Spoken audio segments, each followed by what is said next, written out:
This is why you need to listen to Mother Nature's whisper, Ma. In the quiet rustle of leaves, in the soft murmur of streams, Mother Nature is calling out to us. She's pleading, stop destroying me. We've marveled at her beauty, but we've also scarred her deeply. High-rise buildings pierce the sky, but they also pierce the heart of our planet.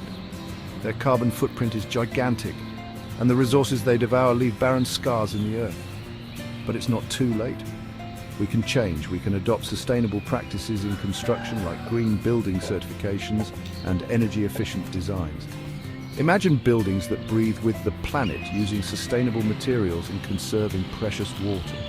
We can reduce waste and recycle, ensuring that our towering marvels don't come at the cost of our natural world.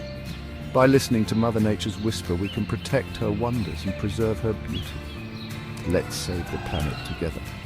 Listen to the whispers, act on the pleas for the earth, for us, for future generations. Because a healthy planet is a gift we give to ourselves.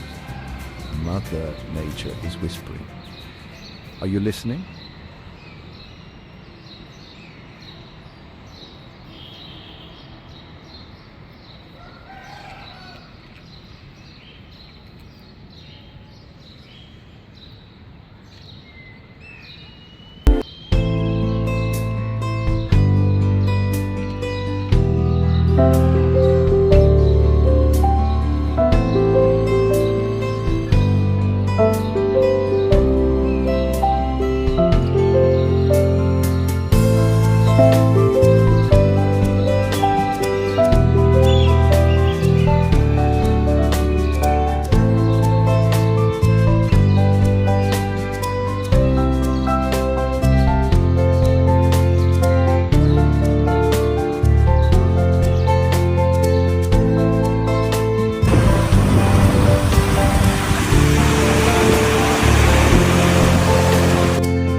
Thank you for watching.